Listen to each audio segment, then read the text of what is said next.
Hello hello hello welcome back to the underdogs Acharya. तो हम कर रहे थे GS4 यानी कि एथिक्स इंटीग्रिटी एंड एप्टीट्यूड, और उसमें हम पढ़ रहे थे डियोंटोलॉजी। पिछले दो वीडियोस में हमने समझा डियोंटोलॉजी क्या होती है, और फिर हमने उसकी क्रिटिकल इवैल्यूएशन की, यानी कि उसकी मेरिट्स और डीमेरिट्स देखी। और आज हम पढ़ेंगे डियोंटोलॉजी के जो प्रोमिनेंट थिंकर थे, जिनका नाम था इमैनुअल कांट। उनकी फिलॉसफी को कि उन्होंने क्या कहा। ओके, इसका नाम है कैटेगोरिकल इंपेरेटिव। बट आगे बढ़ने से पहले here is a little something about me. आप पॉज करके देख सकते हैं, ज्यादा टाइम नहीं वेस्ट करेंगे, लेट्स मूव फॉरवर्ड। तो ये थे हमारे कांट अंकल, और ये 1724 से 1804 तक एग्जिस्ट करते थे। इस टाइम पे इंडिया में क्या हो रहा था, अगर आपने मॉडर्न हिस्ट्री पढ़ी होगी तो you can relate. Okay, so ये कहाँ के थे? He was a German philosopher and the most important thinker in deontological ethics. तो अब तुमको अगर रफ मोरल मैप बनाना हो ना कि हाँ डियोंटोलॉजी, कांट कहाँ से थे? जर्मनी। तो डियोंटोलॉजी क्या है? ड्यूटी बेस्ड एथिक्स है। जर्मन्स ड्यूटी बेस्ड, मेहनती होते हैं एंड ऑल दैट। तो इस तरह से एक रफ मैप बना सकते हो। ओके, तो इन्होंने क्या किया कि इन्होंने स्ट्रॉन्गेस्ट फाउंडेशन दी, स्ट्रॉन्गेस्ट फिलोसॉफिकल बेसिस दिया डियोंटोलॉजी को, यानी कि ड्यूटी बेस्ड एथिक्स को। तो इनके मेन आइडियाज क्या थे? तो कांट ने कहा, इमैनुअल कांट ने, कि मोरालिटी जो है वो ह्यूमन रीजन से आनी चाहिए। रीजन मतलब हमारी सोचने समझने की शक्ति से, ना कि हमारी इमोशंस यानी भावनाओं से, हमारी डिजायर से, हमारे रिलीजन से, या फिर हम अपने एक्शन से क्या एक्सपेक्ट कर रहे हैं, क्या रिजल्ट एक्सपेक्ट कर रहे हैं उससे। इन चीजों को मोरालिटी डिसाइड करने का कोई अधिकार नहीं है। और अगर मोरालिटी कहीं से आनी चाहिए तो वो हमारी सोचने समझने की शक्ति से, यानी कि ह्यूमन रीजनिंग से आनी चाहिए। कांट ने कहा कि ह्यूमंस जो हैं वो स्पेशल हैं। क्यों? क्योंकि humans are the only species जो कि रेशनली सोच सकते हैं और फ्री चॉइसेस बना सकते हैं। ओके, जैसे हमने उसमें पढ़ा था ना, वो आंटी थे आयन रैंड, वो उनका एक प्लांट एनिमल वाला आइडिया था कि प्लांट्स जो हैं वो एक जगह फंसे हुए होते हैं, एनिमल्स जो हैं वो सिर्फ अपनी इम्पल्सिस पे एक्ट करते हैं, बट ह्यूमंस कैन थिंक। इसलिए बिकॉज वी कैन थिंक, तो हम एक फ्री विल से एक्ट कर सकते हैं। तो इसलिए कांट ने कहा कि जो मॉरल रूल्स हैं वो भी ऐसे होने चाहिए जो रेशनैलिटी को और फ्रीडम को रिस्पेक्ट करे। ओके, सो कांट का कहना क्या था बेसिकली, कि do your duty because it is right, not because it brings benefits. Okay, तो अब इनकी जो फिलॉसफी थी, जिन्होंने बुक लिखी थी क्रिटिक ऑफ प्योर रीजन, तो इनकी जो फिलॉसफी थी उसके सेंट्रल टेनेट्स क्या क्या थे वो हम देखेंगे आगे। तो सबसे पहली जो इन्होंने बात कही कि वो की गुडविल की, यानी कि the only thing good without qualification. क्या कहना चाह रहे हैं? तो इमैनुअल कांट यहाँ पे कहते हैं कि जो the only thing that is good without qualification, यानी कि एक चीज जो कि अनकंडीशनली गुड है, वो है गुडविल। ओके, बाकी जो क्वालिटीज हैं जैसे इंटेलिजेंस होगी, करेज हो गया, वेल्थ हो गया, पावर हो गया, टैलेंट हो गया, यहां तक कि हैप्पीनेस भी है ना, ये सब कंडीशनली गुड है। कंडीशनली गुड क्यों है? क्योंकि इन सब चीजों को आप मॉरल पर्पसेस के लिए भी यूज कर सकते हो और इमोरल पर्पसेस के लिए भी यूज कर सकते हो। फॉर एग्जाम्पल, इंटेलिजेंस जो है, इंटेलिजेंस वर्ल्ड हंगर को सॉल्व करने में भी यूज की जा सकती है जेनेटिक मॉडिफिकेशन के थ्रू।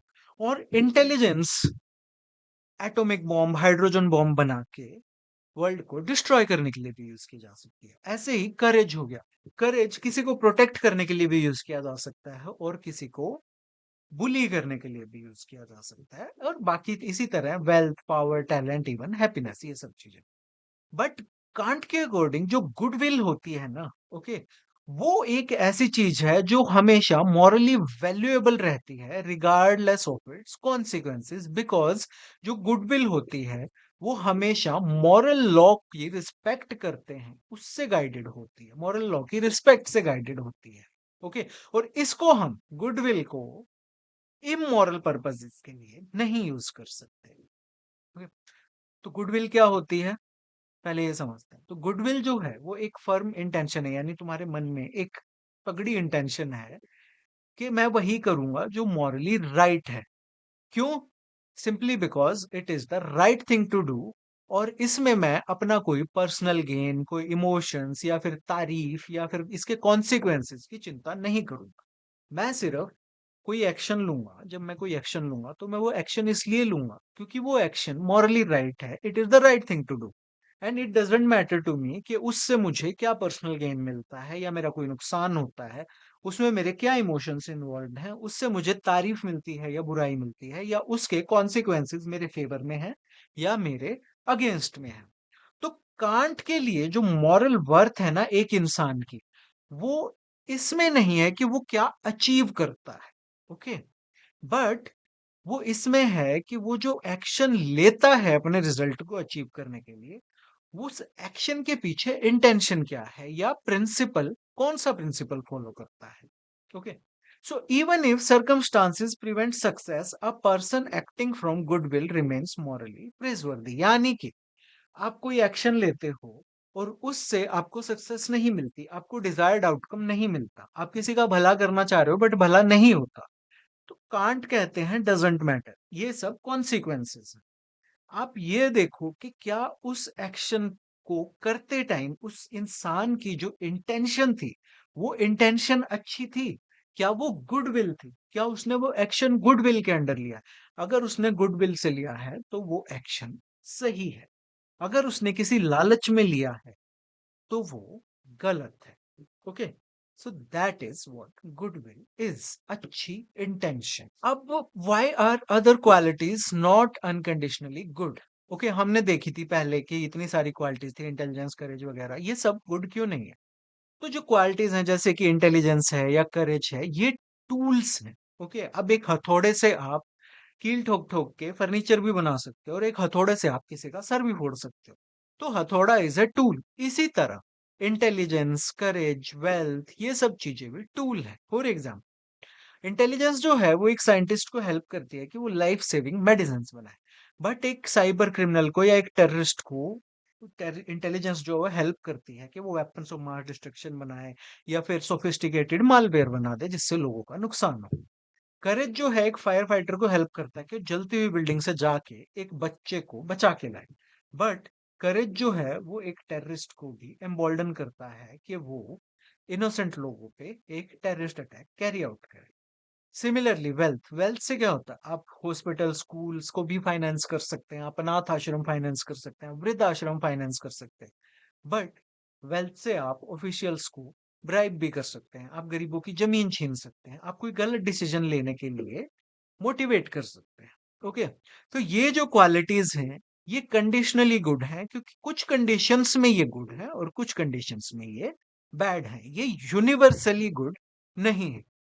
अब एग्जाम्पल देखो, एक डिस्ट्रिक्ट मैजिस्ट्रेट है, वो ब्राइब लेने से मना कर देता है ऑल दो he is going through a financial hardship. अब इसका ये जो रिफ्यूजल है, अगर उस वो डर की वजह से वो कि भाई मैं ब्राइब लूंगा तो पकड़ा जाऊंगा, तो वो एक्शन मॉरली राइट नहीं है। बट अगर उसने ब्राइब लेना इसलिए मना किया है क्योंकि ऑनेस्टी जो है इज अ मॉरल ड्यूटी, और ब्राइब नहीं लेना is an action which is right in itself, तो वो जो ऑफिसर है वो गुड विल डेमोन्स्ट्रेट कर रहा है। और बाद में ब्राइब ना लेने की वजह से अगर ये ऑफिसर को ट्रांसफर का सामना करना पड़ता है, हरासमेंट का सामना करना पड़ता है, तो जो इनका डिसीजन था ना, जो गुडविल के अंदर इन्होंने डिसीजन लिया था, उसकी मॉरल वैल्यू जो है वो अनचेंज्ड रहती है। ओके, अब इसका एडमिनिस्ट्रेटिव रेलेवेंस क्या है? देखो, जो सिविल सर्वेंट होते हैं अगर वो गुडविल से एक्ट करते थे, इससे इंश्योर क्या होता है कि उनके जो डिसीजंस हैं वो कॉन्स्टिट्यूशनल वैल्यूज से गाइडेड रहें, वो जस्टिस प्रोवाइड करें एंड इंटीग्रिटी से गाइडेड रहें, रादर देन कि किसी पॉलिटिकल प्रेशर में आके वो डिसीजन ले रहे हैं या पर्सनल बेनिफिट के लिए ले रहे हैं या पब्लिक पॉपुलैरिटी के लिए ले रहे हैं। तो इससे क्या होता है कि पब्लिक एडमिनिस्ट्रेशन की एक एथिकल फाउंडेशन पड़ती है। ओके, कि पब्लिक एडमिनिस्ट्रेशन इम्पार्शियल और अकाउंटेबल रहेगी। तो कांट ने क्या कहा था कि गुडनेस है, किसी भी एक्शन की जो गुडनेस है वो उसकी सक्सेस या उसके कॉन्सिक्वेंसेस में नहीं, बल्कि किस इंटेंशन से वो एक्शन लिया गया है उसमें लाई करती है, और वो इंटेंशन क्या है? गुडविल। देन दूसरी बात या दूसरा जो इनका की टेनेट है इनकी फिलॉसफी का, वो है ड्यूटी फॉर ड्यूटी सेक। इसका क्या मतलब हुआ duty for duty sake? Kant कहते हैं कि एक एक्शन जो है ना वो मॉरल वर्थ तभी पोजेस करता है, यानी कि वो एक्शन मॉरल तभी है जब उसको आप अपनी ड्यूटी समझ कर करें, ना कि आप उसको अपनी इमोशंस या सेल्फ इंटरेस्ट या कोई सिंपथी या फियर या फिर रिवॉर्ड के चक्कर में करें। ओके, आपके एक्शन के पीछे जो इंटेंशन है वो सिर्फ ये होनी चाहिए कि this is the right thing to do, this is my duty. Okay, but इसका ये मतलब नहीं है कि सिंपथी या काइंडनेस जो है वो बुरी चीज है।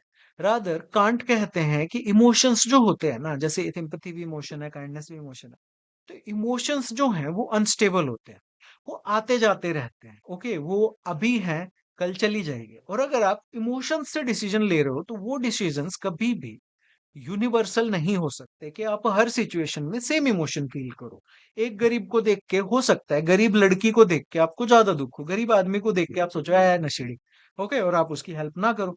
सो हमें यूनिवर्सल एक मॉरल कंडक्ट चाहिए है जो कि रिलायबल हो। अगर वो यूनिवर्सल है, हर सिचुएशन में यूज हो सकता है, तो वो रिलायबल होगा। ओके, तो that's why he says do your duty for duty's sake. तो एक्टिंग फॉर ड्यूटी का क्या मतलब हुआ? कोई कांट कहते हैं कि कोई भी एक्शन मॉरल है जब उसके पीछे रीजन क्या हो कि मुझे ये करना है क्योंकि ये मॉरली राइट है। आपका कोई भी एक्शन लेने के पीछे जो इंटेंशन है, जो मोटिवेशन है, वो पनिशमेंट का डर या फिर सोशल रिकॉग्निशन का लालच या फिर रिवॉर्ड्स की एक्सपेक्टेशन या इमोशनल कोई आपकी इंक्लिनेशन है या पर्सनल अफेक्शन है, ये सब अगर आपकी मोटिवेशन है एक्शन के पीछे, तो आपका एक्शन जो है वो मॉरली रॉन्ग हो जाएगा। बट आप अगर कोई एक्शन लेते टाइम ये सोच रहे हो कि I am doing this because this is my duty, I am doing this because this is the right thing to do, this is the moral thing to do. Okay, despite के मुझे क्या hardship feel होती है, आप consequences नहीं सोच रहे हो, then you are acting from duty and you are morally right. So इन दोनों के बीच में कांट डिफरेंशिएट करते हैं, acting according to duty and acting from duty.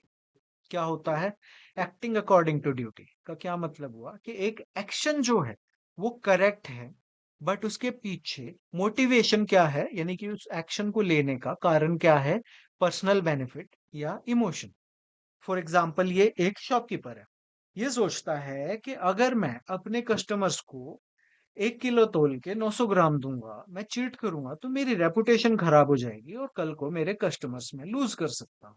Okay, तो यहाँ पे इस डर से ये ईमानदार रहता है और 1 किलो में 1 किलो ही तोल के देता है। तो इसका एक्शन तो ऑनेस्ट है, बट इसका मोटिव जो है वो क्या है? Profit, self centredness. के एक्शन करेक्ट है, बट उस एक्शन के पीछे कोई मॉरल वर्क नहीं है। ओके, वहीं पे एक दूसरा दुकानदार है, दूसरा शॉपकीपर है, वो सबको बराबर तोल के सामान देता है ईमानदारी से, क्योंकि वो इसलिए नहीं कि हाँ मेरे कस्टमर चले जाएंगे कुछ है, बल्कि इसलिए क्योंकि वो मानता है कि honesty is the right thing to do. उन्हें बचपन में कहानी पड़ी थी कि honesty is the best policy, so it is my duty. Okay, so इसका एक्शन जो है वो मॉरल है क्योंकि उसके पीछे की जो मोटिवेशन है ना, वो करेक्ट है कि इट इज माई ड्यूटी। कोई लालच नहीं है, कोई पर्सनल डर नहीं है, कुछ नहीं है। He is being honest because he feels being honest is my duty. Okay, so इसके एक्शन में एक जेन्युइन मॉरल वर्थ है। तो first is acting according to duty, आप ड्यूटी के अकॉर्डिंग एक्ट कर रहे हो, बेशक डर से कर रहे हो, लालच से कर रहे हो। And this is acting from duty, कि आप काम अपनी ड्यूटी इसलिए फॉलो कर रहे हो because you believe that this is my duty, and आप उसके अलावा कुछ और नहीं सोच रहे हो। सो अकॉर्डिंग टू कांट, सिर्फ ये वाले जो एक्शन होते हैं ना, actions performed from duty, they are moral actions, these are not moral actions. Duty for duty से के एग्जांपल देखते हैं। अब ये पुलिस ऑफिसर है, ये लोगों को बाढ़ में बचाता है। अगर ये acting according, he is acting according to duty, तो ये इसने रेस्क्यू किस लिए किया? क्योंकि इसको ये था कि मीडिया अटेंशन मिलेगा, अवार्ड्स मिलेंगे। अगर ये सोच के इसने किया, then he is acting according to duty. But अगर ये बाढ़ में डूबते हुए लोगों को बचाता है किसी लालच में या मीडिया अटेंशन की वजह से नहीं, बट इसलिए कि इसको ये लगता है कि protecting citizens is a constitution and moral responsibility, in that case he is acting from duty and he is morally right, इस केस में he is morally wrong। although दोनों में रिजल्ट सेम मिल रहा है, बट जो रिजल्ट की चिंता करे वो डियोंटोलॉजी कैसी? डियोंटोलॉजी में हम रिजल्ट की चिंता नहीं करते।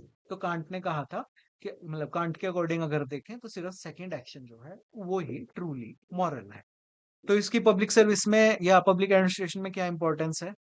तो ड्यूटी फॉर ड्यूटी सेक जो है ये क्या प्रमोट करता है? Impartial decision making, resistance to corruption, integrity under political pressure, constitution and rule of law की तरफ adherence, faithful adherence and consistency in ethical conduct. क्योंकि आप किसी लालच से, किसी डर से रूल्स को फॉलो नहीं कर रहे हो कि कल को वो रूल्स हट जाएं या फिर कल को आपका डर चला जाए तो आप इमोरल हो जाओगे। नहीं, आप एक इनहेरेंट सेंस ऑफ ड्यूटी की वजह से एक्ट कर रहे हो। ओके, तो इसलिए जो पब्लिक सर्विस है उसमें कांटियन एथिक्स जो है वो हाईली रेलेवेंट होती है, क्योंकि यहाँ पे आपसे एक्सपेक्ट किया जाता है कि आप अपनी ड्यूटीज को अपनी रिस्पॉन्सिबिलिटी समझ के निभाएंगे। ठीक है, अपने किसी पर्सनल एडवांटेज के लिए नहीं निभाएंगे।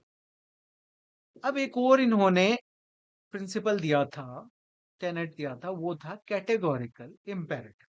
कांट का ये एक और टेनेट था इनकी इस फिलोसफी का। तो कैटेगोरिकल इम्पेरेटिव क्या है?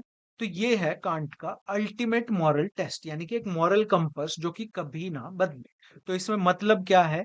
कैटेगोरिकल का मतलब है अनकंडीशनल, एब्सोल्यूट कमांड जिसमें कोई इफ या बट नहीं होते। ठीक है, जैसे कि कई बार सेंटेंस पढ़ते हो ना तुम, कैटेगोरिकली डिक्लाइंड, यानी कि सीधा साफ मना कर दिया, कोई गुंजाइश ही नहीं है उसमें नेगोशिएशन की। तो कैटेगोरिकल मींस अनकंडीशनल और imperative means a command you must follow. So categorical imperative मतलब अनकंडीशनल और एब्सोल्यूट कमांड जो आप वायलेट नहीं कर सकते हो। तो इसके अंदर दो इंपॉर्टेंट वो हैं, लॉज हैं। पहला है यूनिवर्सल लॉ फॉर्मुलेशन और दूसरा ये कहता है कि treat humanity as an end never as a means. इनको आगे एक एक करके देखेंगे। पहला है यूनिवर्सल लॉ फॉर्मुलेशन। क्या मतलब हुआ? इसमें ये इनका मस्त सा डायलॉग है। तो इसका सिंपल मीनिंग है कि आप अपने आप से पूछो कि जो डिसीजन मैं लेने वाला हूं, अगर दुनिया में हर कोई इसी तरह एक्ट करेगा तो क्या रिजल्ट होगा? और उसका आंसर अगर ये है कि उससे केओस क्रिएट होगा या कॉन्ट्रडिक्शन क्रिएट होगी, देन आप उस एक्शन को नहीं लेंगे। कैसे? अब एक आईएएस ऑफिसर है, उसको ना ब्राइब ऑफर हुई और वो ब्राइब लेने के लिए थोड़ा सा उसका जी ललचा रहा है, हाय थोड़ी सी तो ले लेता हूँ, क्योंकि सब ले रहे हैं यार, एवरीवन डज इट। तो अब यहाँ पे हम यूनिवर्सल लॉ फॉर्मुलेशन का अगर प्रिंसिपल लगाएंगे तो ये ऑफिसर अपने आप से पूछेगा कि जैसे मैं एक्ट करने वाला हूँ, मैं ब्राइब लेने वाला हूँ, अगर हर कोई ब्राइब लेना शुरू कर देगा तो क्या होगा? ऑब्वियसली गवर्नमेंट कोलैप्स हो जाएगी। Okay, so he can not take the bribe. ऐसे ही एक पुलिसमैन जो है वो कोर्ट में झूठ बोलना चाहता है ताकि एक क्रिमिनल को जल्दी से वो कन्विक्ट करवा सके। तो यहाँ पे अगेन जो यूनिवर्सल लॉ फॉर्मुलेशन वाला रूल अगर हम यहाँ लगाएंगे तो कांट का क्या टेस्ट है कि हर पुलिस वाला अगर कोर्ट में झूठ बोलने लगा तो क्या होगा? जस्टिस तो इम्पॉसिबल हो जाएगा ना। So he should tell the truth. तीसरा है, गांधी जी का एग्जाम्पल ले लेते हैं। गांधी जी तो देखो एवरग्रीन है, उनको तो तुम कहीं भी यूज कर सकते हो। तो नॉन वायलेंस, गांधी जी ने नॉन वायलेंस प्रीच किया। तो यहाँ पे अगर गांधी जी मान लो चौरी चौरा में थाना जला दिया और गांधी जी उसको सपोर्ट कर देते, तो वहां पे भी कांट उनसे, मतलब कांट वाला क्वेश्चन क्या होता कि हर कोई अगर वायलेंस करने लगा तो क्या होगा? पूरी की पूरी सोसाइटी ही डिस्ट्रॉय हो जाएगी। इसलिए non violence must be universal. तो कोर आइडिया क्या है यहाँ पे, क्या कहना चाहते हैं कांट के जो मॉरल एक्शंस है ना वो कंसिस्टेंट होने चाहिए, यूनिवर्सल होने चाहिए। और अगर ऐसा नहीं है, आपकी मोरालिटी सिचुएशन स्पेसिफिक है कि मैं परिवार का पेट भरने के लिए चोरी कर लेता हूं, that is a situation specific morality, वो यूनिवर्सल लॉ नहीं बन सकता। दैट मीन्स आपका जो एक्शन है वो गलत है। देन नेक्स्ट है जो इनका सेकंड टेनेट था इसमें कैटेगोरिकल इंपेरेटिव में, वो था treat humanity as an end never merely as a means. तो इसमें क्या कहना चाह रहे हैं कि हर एक जो रेशनल बीइंग है ना, जो हर एक ह्यूमन बीइंग है, वो अपने आप में ही इज एन या ही और she is an and in themselves. वो आपका पर्पस करने, पूरा करने के लिए आप उसको टूल की तरह नहीं यूज कर सकते। तो क्या मतलब हुआ कि कभी भी किसी इंसान को इंक्लूडिंग योरसेल्फ टूल या इंस्ट्रूमेंट की तरह यूज मत करो। ओके, क्योंकि हर इंसान की एक इनहेरेंट डिग्निटी है, यानी कि आप इंसान को यूज नहीं कर सकते। एग्जाम्पल से समझते हैं। एक सीनियर ऑफिसर है, वो एक जूनियर को अपना पर्सनल वर्क करने के लिए, जैसे सब्जी लेके आओ, ये लेके आओ, ऑफिस आवर्स में कहता है कि जाओ लेके आओ। ये पीएचडी वाले गाइड बहुत करते हैं ये। तो इसमें कांट की व्यू क्या है कि ये गलत है, क्योंकि यहाँ पे जो जूनियर है ना, उसको एज अ टूल या एज अ मीन्स यूज किया जा रहा है एंड डिग्निटी से नहीं ट्रीट किया जा रहा है। ऐसे ही दूसरा एग्जांपल देखो कि पुलिस जो है वो इसको टॉर्चर करना चाह रही है ताकि ये इंफॉर्मेशन जो पुलिस को चाहिए वो दे दे। ओके, बट कांट के according this is immoral, because यहाँ पे सस्पेक्ट को एज अ टूल ट्रीट किया जा रहा है to solve the case and not as a person with rights, जिसका कि आर्टिकल 21 राइट टू लाइफ का अधिकार है। ऐसे ही थर्ड है कि ये भाई ये एनजीओ लीडर है और ये पॉवर्टी का डाटा जो है थोड़ा बढ़ा के दिखाता है ताकि इसकी एनजीओ को और ज्यादा पैसा मिल सके। भले ही इसका एंड गोल सच अच्छा है कि भाई इसको गरीबों की मदद करनी है, ओके, इसका एंड गोल खराब नहीं है, बट इसके मीन्स खराब है, देन इसका एक्शन जो है वो इमोरल है, बिकॉज इसने जो रास्ता चुना है वो रास्ता गलत है। इस लेक्चर का पीडीएफ डाउनलोड करने के लिए आप मेरे टेलीग्राम चैनल पे या मेरे व्हाट्सएप चैनल पे जा सकते हो। टेलीग्राम गवर्नमेंट कभी बैन कर सकती है, तो साथ साथ व्हाट्सएप भी ज्वाइन कर लेना। ये मेरा इंस्टाग्राम का लिंक है, अगर आपका कोई क्वेश्चन है तो आप मुझे इंस्टाग्राम पे डीएम कर सकते हैं, मैं वहां पे रिप्लाई कर दूंगा। इंस्टाग्राम पे मैं आपके लिए प्रीलिम्स के क्वेश्चंस भी डालता रहता हूँ, so follow me on Instagram. Okay, so like करो, शेयर करो अपने दोस्तों के साथ, क्योंकि आपका एक छोटा सा शेयर मेरे लिए बहुत इंपैक्ट क्रिएट करता है, मेरी रीच को बढ़ाता है, और क्योंकि मेरी अभी यही कमाई है, so it will be very helpful. Subscribe करो और नोटिफिकेशन आइकन दबा दो। You are watching the underdogs Acharya, my name is Rao Anup Singh. Thank you for watching, have a great